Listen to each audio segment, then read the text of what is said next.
E gostaria de agradecer ao nosso convidado, o Paulo Cogos, que está aqui hoje para nos explicar essa vertente nova, de uma visão nova de política, que é o anarcocapitalismo.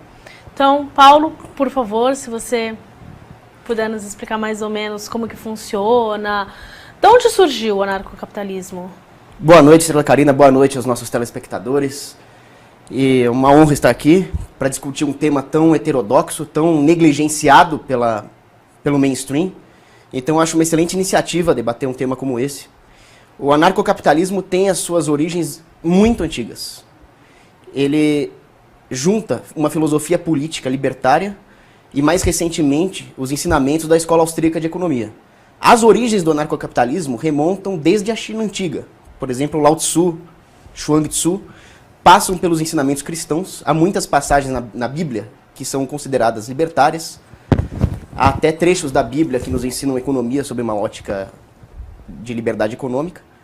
Passa pela escola escolástica, pela escola de Salamanca, durante o século XVI na Espanha, e foi resgatada mais recentemente por teóricos como Frederic Bastiat, Ludwig von Mises, e no século XX, o Murray Rothbard, que conseguiu juntar o pensamento anarquista com uma defesa da propriedade privada baseada numa filosofia econômica sólida.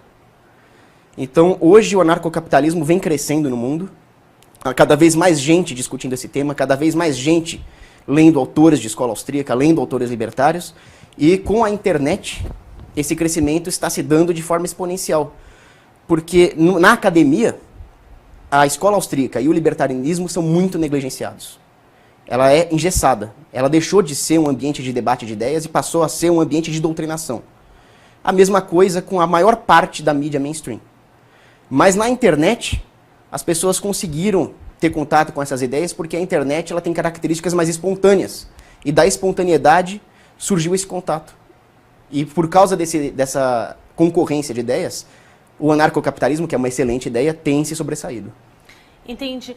E vocês se organizam, então, hoje, pelo que eu entendi, bastante pela internet. Vocês têm outros encontros, vocês participam das manifestações que estão tendo hoje no país? Como que funciona esse encontro pessoal, assim?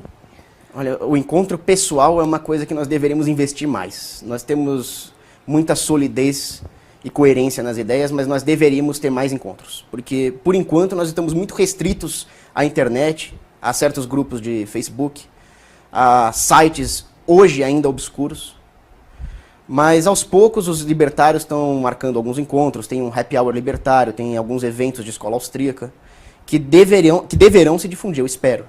Quando você diz sites obscuros, você quer dizer o quê? Que eles não são muito divulgados ou que eles ficam naquelas páginas secretas da web, que realmente tem que ter senha para ter acesso? Como que funciona? A Deep Web. A Deep Web é interessante, mas os sites que eu me refiro, eles são simplesmente pouco acessados. Entendi. Por exemplo, o Mises Institute nos Estados Unidos, que é um dos maiores divulgadores da Escola Austríaca de Economia e das ideias libertárias, ele é relativamente recente. Ele foi fundado na década de 80 pelo Lew Rockwell, pelo Murray Rothbard, que na época era vivo. Mas, felizmente, ele está crescendo. Por exemplo, recentemente, a pesquisa do Mises no Google ultrapassou a do Keynes, que é um dos mais reverenciados economistas do mainstream. Mas, por enquanto, os sites ainda são obscuros se comparados à Globo, à Veja, o mainstream, a Carta Capital. Mas qual a média de acesso? Você saberia nos dizer, nos passar, qual a média de acesso que esses sites têm? Qual a procura? Infelizmente eu não tenho esses dados de cabeça, mas eu sei que eles estão crescendo exponencialmente. Entendo. E qual seria a implementação desse anarcocapitalismo? Como que nós sairíamos do estado que nós temos hoje, partiríamos direto para o anarcocapitalismo? Você acha que é um processo longo, demorado? Ideologicamente, eu rejeito o gradualismo. Existem muitos libertários que procuram uma via mais gradual, inclusive dentro do meio político, que eu sou contra. Eu prefiro seguir uma linha mais hoppeana, do filósofo Hans Hermann Hoppe, que disse para não votar. Porque a partir do momento que você vota, você está legitimando a democracia. Você não tem direito de reclamar depois. Então, eu simplesmente não compactuo com esse sistema, eu não voto. Qualquer política pública, mesmo que ela, num primeiro momento, reduza o tamanho do Estado, ela pode retroalimentar o Estado. Então, como disse o Rothbard, só um radicalismo, uma rejeição completa ao Estado poderia levar a uma coerência lógica, uma coerência ideológica capaz de um dia vencer o Estado. Agora, como fazer isso na prática? Aí os libertários divergem mais ainda. Por exemplo, eu vejo as moedas, as criptomoedas como o Bitcoin, como uma solução, mas é uma solução paliativa. Ela pode permitir que as pessoas driblem a tributação, driblem o monopólio do Banco Central, mas de nada vai adiantar enquanto o Estado detiver o monopólio da violência, que é o que define o Estado. A teoria geral do Estado diz respeito ao monopólio da violência e da legislação. Então, as ideias devem ser difundidas, nós não vamos fazer nada enquanto as pessoas não tiverem essa ideia arraigada, mas, em última instância, nós talvez tenhamos que entrar em conflito contra o Estado. É uma ideia radical que eu tenho, mas... Mas, Paulo, quando nós falamos em anarcopunk, anarco-socialista, eu acho que as pessoas em casa têm uma ideia talvez um pouco mais fácil, um pouco mais clara do que seja, já que são vertentes bastante antigas e muito divulgadas pela mídia, já que nós temos vários artistas anarcopunk.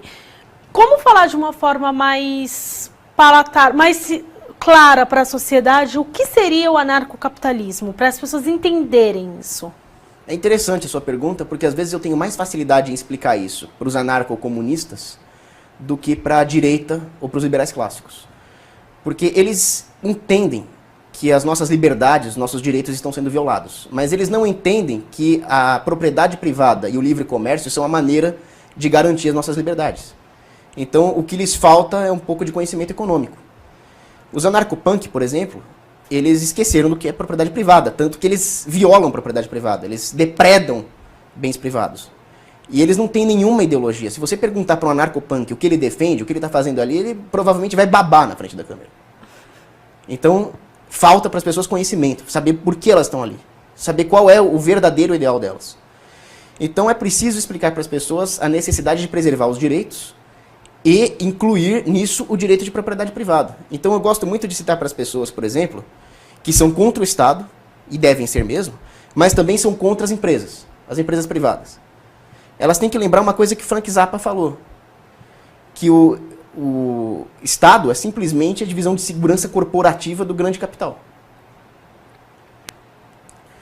E a política seria a divisão de entretenimento do complexo militar industrial. Então essas grandes empresas corporativistas, que hoje estão tirando a nossa liberdade e monopolizando o mercado, elas não existiriam sem a intervenção do Estado. Tais monopólios e tais abusos corporativos não poderiam acontecer sem que houvesse o aparato estatal para impedir o livre comércio e a livre concorrência. É isso que as pessoas têm que entender principalmente.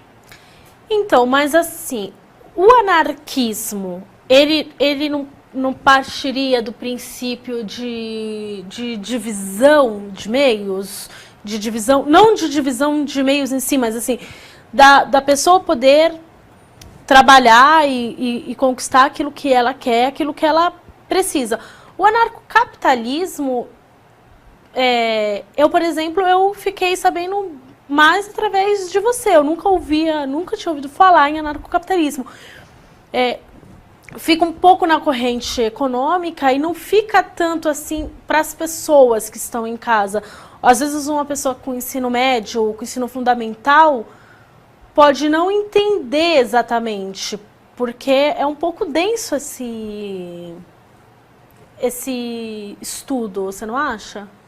Eu acho que para entender os fundamentos econômicos é necessário muito estudo, mas para entender o conceito de liberdade humana não é. Acaba sendo muito simples. Por exemplo, a literatura jurídica tem toneladas e toneladas de material. Tudo direito positivo. Quando, na verdade, a coisa é muito simples. Cada ser humano tem um direito, que é o direito de não ser agredido. E, portanto, isso corresponde a um dever. Não agredir. Acabou. Praticamente, o axioma jurídico que fundamenta o libertarismo é esse. Todo o resto são consequências. Então, é só as pessoas entenderem isso. Não vai muito além disso. Não, eu entendo. O conceito ele é bem claro quando você quando você explica da parte do direito a sua condição pessoal, a sua condição individual, né? Mas para uma pessoa que talvez não tenha propriedades e ache legal o Estado poder ajudar, defender e cuidar dessa pessoa, dessa vida, talvez ela não entenda dessa forma, você não acha? Mas é aí que falta uma fundamentação econômica. E é muito difícil para a maioria das pessoas explicar o porquê. Por isso que eu acho que o principal fator deveria ser a ética. Mas não é tão difícil entender quando você pensa o seguinte: tudo que o Estado te dá foi tirado de alguém. Então as pessoas depositam uma fé no Estado que elas não deveriam ter. O Estado tem que me dar isso, o Estado tem que me dar aquilo. Mas de quem ele vai tirar? Vai tirar dos outros. Não esqueçam, vocês são os outros. O Estado não está preocupado com você. Você realmente acha que se é tão difícil confiar em um ser humano, se às vezes você é traído pelo seu próprio parente, por que você vai confiar em políticos? Meu Deus do céu.